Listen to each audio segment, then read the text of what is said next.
भारत के मूल मालिक आदिवासी समाज को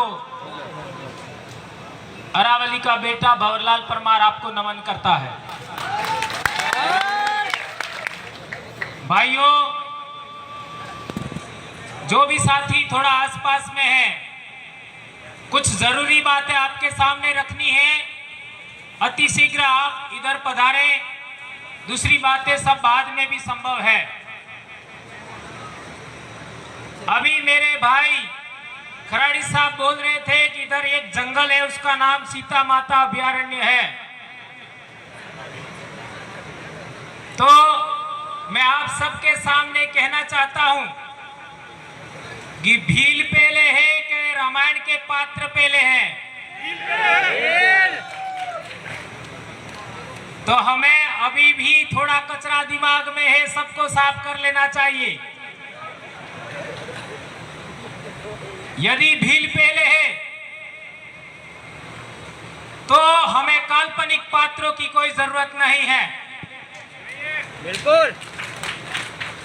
हमारे इस इलाके में दिवाली के आसपास एक फल आता है जिसको हमारे आदिवासी भील लोग अनुरू कहें, अनुरा,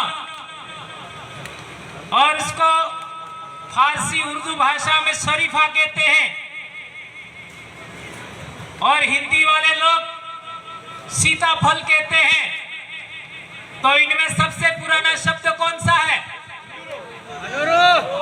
अनुरू। तो सीताफल कन्वर्टेड शब्द है, कन्वर्टेड। तो यदि आप कन्वर्टेड हो तो घर वापसी करिए। सीताफल वाले कन्वर्टेड हैं, घर वापसी करिए, ये कहना चाहते हैं। अभी बहुत सारी बातें हो रही थी, लंबी लंबी फेंकी गई कि हम लोग आदिवासी समाज के लिए एक हैं, कुछ भी कर सकते हैं, राजनीति से परे हो सकते हैं। तो ट्राइबल एडवाइजरी काउंसिल में आप एक क्यों नहीं है? यदि राजस्थान की धरती पर सभी 17 एमएलए ट्राइबल एडवाइजरी काउंसिल में एक होते तो हम लोगों को लोक संख्या के अनुपात में क्या 5वीं अनुसूची के आधार पर आर्टिकल 244(1) के अनुरूप आरक्षण मिल गया होता। नहीं मिला आपको। इसी आरक्षण की लड़ाई के लिए हमारे ऊपर 7,000 लोगों पर एफआईआर लगाया सरकार ने, और सरकार पूरे देश के इन नेताओं को बुला करके चिंतन शिविर कर रही है। हमारा चिंतन शिविर एक्सेप्ट कर लिया तो हमारे मुद्दों को भी एक्सेप्ट करिए। हम बोल रहे हैं, क्या वो गलत है? यदि गलत है तो साबित करिए। बार बार मैं चैलेंज कर रहा हूं कि आइए मेरे सामने बहस करिए, मेरे को एक बिल को हरा के दिखाइए। एक बात भी गलत है तो आप लोगों को मेरी बातें तीखी लगती होगी, कड़वी लगती होगी, लेकिन क्या करूं, डीएनए ओरिजिनल आदिवासी का है, भील का है। क्या कर सकता हूं मैं? अभी कुछ परिस्थितियों के बारे में मैं आपका ध्यान आकृष्ट करना चाहूंगा, भले बोलना अधूरा रह जाए। देश भर की परिस्थितियों का हमको आकलन होना चाहिए। देश में रूल ऑफ लॉ चल रहा है। रूल ऑफ लॉ का मतलब है कानून का शासन, रूल ऑफ लॉ। फिर भी सरेआम शासन में बैठे लोग रूल ऑफ लॉ का वायलेशन कर रहे हैं। क्या यह बात सही है कि गलत है? गौ रक्षा के नाम पर बेंगू में हमारे भील को मारा, नीमच में मारा, हमारी बेटियों को नेमावर में मारा, और अभी कुरैश सीवनी में मारा। ये रूल ऑफ लॉ का वायलेशन है या नहीं है? इस पर बात होना चाहिए। एक बिंदु, देश में SC/ST एक्ट 1989 है, इसके बावजूद भी आदिवासियों पर अत्याचार हो रहा है, और इस अत्याचार पर कोई बोलने के लिए तैयार नहीं है। कौन लोग? जिनको हमने चुन करके भेजा है, उनकी बात कर रहा हूं मैं। तीसरी बात, संवैधानिक आरक्षण की सीमा तय होने के बावजूद हम लोगों को राजस्थान शेड्यूल एरिया में, अभी पुलिस भर्ती की बात हो रही थी, 20% दिया। 20%। किसने बोला यह बात? इसी तरीके से गुजरात में प्रॉब्लम है, इसी तरीके से मध्य प्रदेश में प्रॉब्लम है, इसी तरीके से महाराष्ट्र में प्रॉब्लम है। कोई बोलने के लिए तैयार नहीं है। एक और बात, सुप्रीम कोर्ट के ऐतिहासिक फैसले आए। मैं यहां जो भी बोल रहा हूं, अकॉर्डिंग सुप्रीम कोर्ट का जजमेंट 5 जनवरी 2011, कैलाश बनाम महाराष्ट्र सरकार, उसमें कहा गया है कि आदिवासियों को 6000 साल से दमन किया जा रहा है, शोषण किया जा रहा है, आज तक वो जारी है। क्या उस पर हमें बात रखनी चाहिए या नहीं रखनी चाहिए? हम लोग आदिवासी एकता की बात तो करते हैं जनता के सामने, लेकिन जनता के सामने से चले जाने के बाद भूल जाते हैं।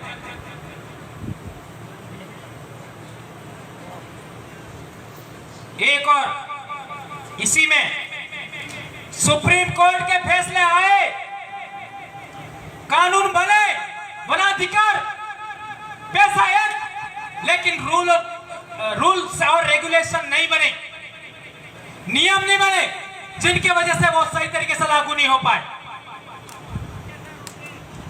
आज लोकतंत्र में हमारी जो भावनाएं हैं, उनके साथ खिलवाड़ करके, हमारी भावनाओं को लोकतंत्र में खिलवाड़ करके, हमारे आदिवासियों के पूजा स्थल है, स्थानक है, देवस्थल है, उनको सरेआम बदला जा रहा है, रूप परिवर्तन किया जा रहा है, उनका नामकरण चेंज किया जा रहा है। इंदल देव को इंद्र बोलते हैं, भीलट देव को न जाने क्या क्या बोलते हैं। हमारे इधर माताजी शब्द हमारा नहीं है, मताई शब्द हमारा है, जिसमें आई भी होता है। जितने भी आदिवासियों के कुल देवत हैं, भेड़ मताई, विजाहण मताई, बोरेज मताई, हम खुद लोग बोरेज माता लिखते हैं। ये ध्यान रखना होगा। और आपके इलाके में आप लोगों ने देखा होगा, सभी लोगों को मीणा बना दिया गया है।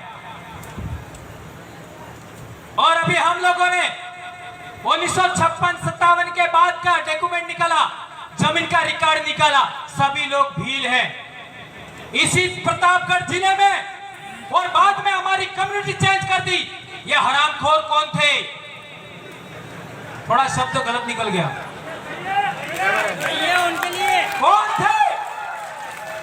अरावली पर्वतमाला की पहली पैदाइश, पहली उपज भील आदिवासियों का पूरा नामकरण चेंज कर दिया, इतिहास खत्म कर दिया, संस्कृति खत्म कर दिया। वो कौन थे? वो आइडेंटिफाइड होना चाहिए। वो इस देश के देशद्रोही लोग हैं, संविधान द्रोही लोग हैं, उनकी पहचान होनी चाहिए। मैं कहना चाहता हूं, आदिवासी महापुरुषों का इतिहास विकृत किया। मावजी नाम का कोई ब्राह्मण देखा आज तक इतिहास में? मावजी नाम का बेणेश्वर में ब्राह्मण बना रखा है। पूजा नाम का कोई राजपूत देखा? पूजा नाम का, पूजा भील को राजपूत बोल रहे लोग। ये महापुरुषों का इतिहास विकृतीकरण है कि नहीं? अभी हम लोगों ने डूंगरपुर में मूर्ति लगाया,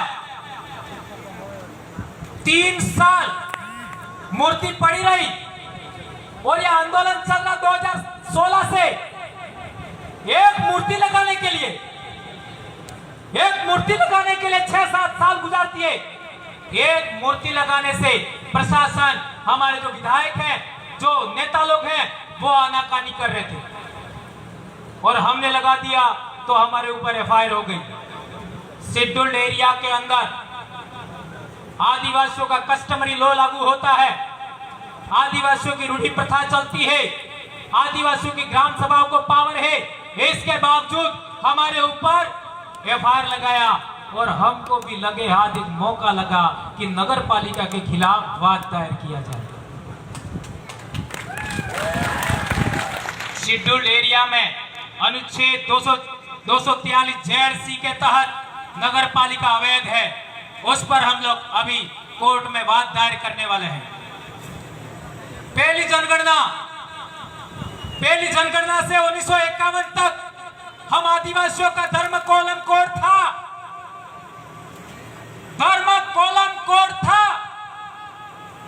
इन लोगों ने आज तक खत्म किया। वो कौन सी सरकार थी जिसने धर्म कोलम कोड खत्म किया? बताइए। ये चिंतन मंथन करने वालों की सरकार थी। बराबर है, गलत है? मैं किसी पार्टी को टारगेट नहीं कर रहा, उनकी मनोस्थिति, उनका चरित्र को टारगेट कर रहा हूं, जिन्होंने हमारे साथ कुठाराघात किया। इसका आप लोगों को जवाब देना होगा। आदिवासियों को, पूरे देश के आदिवासियों को जवाब देना होगा कि पूरे देश में आदिवासियों का धर्म कोलम क्यों नहीं है, धर्म कोड क्यों नहीं है। इस विषय पर मैं कहना चाहता हूं, कॉलम एक खाना होगा, उसको कॉलम कहते हैं, जिसमें हमारा लिखा जाएगा धर्म का नाम, और कोड 1 2 3 4 5 6 7 ऐसा होता है, उसको कोड कहते हैं। कई लोगों को तो कॉलम और कोड क्या होता है पता नहीं। तो होना चाहिए, नहीं होना चाहिए। इन मुद्दों पर आने वाले समय में हमें डेमोक्रेटिक तरीके से जवाब देना होगा, यह मेरा कहना है। एक और महत्वपूर्ण बात, भूमि अधिग्रहण और जमीन विस्थापन आदिवासियों के साथ रोज घटनाएं घट रही है। ये लोग संवैधानिक प्रावधान को नहीं मानते, 5वीं अनुसूची के नहीं मानते, पैसा कानून को नहीं मानते, वन अधिकार को नहीं मानते, ग्राम सभाएं फर्जी बनाते हैं। ताजा उदाहरण हसदेव अभयारण्य, हसदेव अरण्य में क्या हो रहा है, इस पर बात होनी चाहिए थी। इस पर हम लोग पूरे देश के आदिवासी मौन हैं। और वही लोक कल्याणकारी सरकारें संविधान का शपथ लेकर के वो बिजली के लिए आदिवासियों के जंगल जमीन से उखाड़ रहे। एक बार हसदेव अभयारण्य देखिए आप, इस भीषण गर्मी के अंदर आपको पसीना नहीं आएगा। इतना हरा भरा शांत ठंडा इलाका है और इसको उजाड़ रहे हैं। इसको देखने के बाद आपके आंखों से आंसू निकल जाएगा। इतना महत्वपूर्ण स्थान है मेरे भाइयों, उसके बारे में हमें बात रखनी चाहिए। शिक्षा का बंटाढार आप लोगों ने देखा होगा। हमारे बच्चे जुलाई, अगस्त, सितंबर, अक्टूबर महीने में सबसे ज्यादा स्कूल आते हैं, और उसी महीनों के दौरान 4 महीने, जुलाई से अक्टूबर 4 महीने, वो 4 महीनों के अंदर 10 दिन की वो मीनावाड़ा वाली आई आ जाती है। नहीं समझ में आया? आ गया। 10 दिन के लिए वो पूना वाले आ जाते हैं, और 7 से 8 दिन के लिए बोलमारी अम्बे, और 8-9 दिन के लिए वो आपका गरबे। इसी में हमारे बच्चों की बड़ा पढ़ाई का बंटा ढार हो गया। आज 8वीं क्लास का बच्चे को पाठ पढ़ना नहीं आता है, और हम जब पढ़ते थे तब सभी समाजों के बच्चों के बीच में भंवरलाल परमार 8वीं से 12वीं क्लास तक टॉप रहा। टॉप एसटीसी में 150 बच्चों के बीच में टॉप, कॉलेज के अंदर फर्स्ट ईयर में टॉप रहा मैं, और बीएड में सेकंड रहा मैं। फर्स्ट चांस में मैं नेट फाइट करके पास हो गया, फर्स्ट चांस में। और तब मैंने एक सपना देखा कि मुझे मेरे आदिवासी समाज के इतिहास पर काम करना है, नहीं तो मैं भी आज कॉलेज लेक्चरर होता, मैं भी आरएस होता। लेकिन एक आईएएस नहीं कर सकता, एक आरएस नहीं कर सकता, एक मंत्री नहीं कर सकता। इतने आदिवासियों के दिलों में भंवरलाल परमार है। आज की तारीख में भंवरलाल परमार की आवाज पहुंचती है, यह साबित कर दिया। तो मेरे भाइयों, आप लोगों से विनम्र अनुरोध है कि हमें इतिहास, संस्कृति, बोली भाषा के लिए हमें लगातार काम करना होगा। एक इंपॉर्टेंट बात और, ब्रिटिश काल में हमारे पूर्वजों ने बंदूकों का सामना तीर कमान से किया, तब जाकर के हमको यह हक अधिकार मिले। और आदिवासी का सर्टिफिकेट लगाने के बाद जो अधिकारी लोग प्रशासन में ऊपर बैठते हैं वो हमारे लोगों की सुनते नहीं है। जो नेता लोग ऊपर जाते हैं वो हमारे को केस लगवाते हैं। काकरी डुकरी जानते हो किसने लगवाया? शेड्यूल एरिया के नेताओं ने लगवाया। ये ध्यान रखना होगा। उन्होंने कुछ, जब भी आदिवासियों का सम्मेलन होता है, जब भी आदिवासियों का धरना प्रदर्शन होता है, जब भी आदिवासियों का रैली होता है, तो ये लोग दारू पिला करके कुछ लोगों को भेज करके हुड़दंग करवाते हैं। इसी तरीके से हमारे यहाँ के नेताओं ने इस काकरी डूंगरी के पास वाली पहाड़ी पर एक व्यक्ति के नेतृत्व में हुड़दंगी भेजे, दारूड़िए भेजे और हाईवे जाम करवाया। क्या यह बात गलत है? यस, सही है। वो आदमी की भी पहचान होनी चाहिए। मैंने इधर देखा हुआ था थोड़ी देर पहले।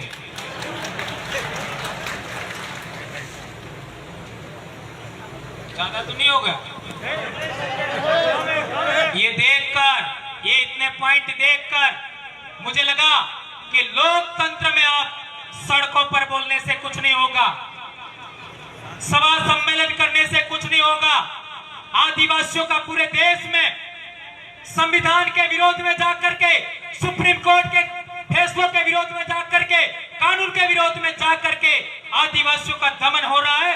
तो अब आदिवासियों को, जैसा डॉक्टर अंबेडकर ने कहा था कि सत्ता के मंदिरों पर कब्जा करिए, सत्ता के मंदिरों पर कब्जा करिए। अब हम लोग इस झाझम से ऐसे नेता पैदा करेंगे जो वहां जाकर के विधानसभा और लोकसभा में इस तरीके से दहाड़ेंगे कि इनको झक मारा करके काम करना पड़ेगा। यह बात मैं कहना चाहता हूं मेरे भाई। अभी बात हो रही थी संरक्षण की, तो जब भी बाहरी आक्रमण होता है, अरब आक्रमण हुआ था 712 ईस्वी में, तब जो सिंध के अंदर कुषाण वंशी लोग थे, गुजरात में गुजरात का जो सौराष्ट्र का इलाका है उसमें शक वंशी लोग थे, वो लोग राजस्थान आए। कुषाण वंशी लोग मिहिर की पूजा करते थे। मिहिर का अर्थ होता है, मिहिर को अंग्रेजी में, संस्कृत में मैत्रक कहते हैं, और इसका अर्थ होता है सूर्य। और उन्हीं लोगों को कन्वर्टेड करके, ब्राह्मणीकरण करके, ब्राह्मण धर्म में लेकर के सूर्यवंशी बनाया। उस सूर्य के वंशज नहीं, चंद्रवंशी बनाया। और वो लोग हमें, हमारा सरेआम दमन कर रहे हैं। तो हम लोग यहाँ के मूल मालिक आदिवासी लोगों का दायित्व है कि हम लोगों को अब समाज को आगे बढ़ाने के लिए शेड्यूल्ड एरिया के अंदर, शेड्यूल्ड एरिया के बाहर जो दमन होते हैं उन तमाम दमनों का जवाब देने के लिए अब ट्राइबल एडवाइजरी काउंसिल में ऐसे लोगों को भेजना होगा जो हमारे हक अधिकार की बात करे, हमारे समाज की बात करे। यही गुजरात में होना चाहिए, यही मध्य प्रदेश में होना चाहिए, यही महाराष्ट्र में होना चाहिए। पार, तापी, नर्मदा लिंक किसने क्या किया? हमने थोड़ा प्रदर्शन किया, हम अहमदाबाद गए, लेकिन उन लोगों ने चुनाव तक इसको रोका हुआ है। इसके बाद देखना क्या होगा। एक्सप्रेसवे, बुलेट ट्रेन, हम विकास विरोधी नहीं है, लेकिन आप लोग हमारी जमीन से उखाड़ने के बाद ही आप लोग एक करते हो, ये कतई बर्दाश्त नहीं करेंगे। इसी तरीके से हमारा पानी, कोटड़ा ब्लॉक का पानी अभी मारवाड़ में देने के लिए आपको बताऊं 2 डैम बड़े बड़े बना रहे, 8-8, 9-9 गांव के लोग वहां विस्थापित हो रहे हैं। केवड़िया में हमने देख ही लिया, हंसदे में हम देख ही रहे। तो ये सब बातों के लिए हम लोगों को बोलना होगा, आवाज उठाना होगा। मैं पुनर्जन्म में विश्वास नहीं करता, न ही मैं ईश्वर में विश्वास करता हूं। मैं मेरे पूर्वजों में विश्वास करता हूं, मैं प्रकृति में विश्वास करता हूं, प्रकृति को ईश्वर मानता हूं और पूर्वज को ईश्वर मानता हूं। उनकी शपथ लेकर के मैं कहना चाहता हूं कि मुझे पुनर्जन्म लेना ही नहीं है। इस जन्म में मुझे जितना भी समय मिलेगा मैं मेरे समाज के लिए काम करूंगा। नौकरी जाए भाड़ में, मेरा भाई आ गया है मारवाड़ का, उसकी इज्जत का ख्याल रखना होगा। जय आदिवासी, जय जोहार, जय भील प्रदेश। एक नारा हो जाए, जय जोहार का नारा है। नहीं मजा आया। जय जोहार का नारा है। एक तीर एक कमान, आदिवासी एक समान। आपकी जय, जय जोहार। शुक्रिया।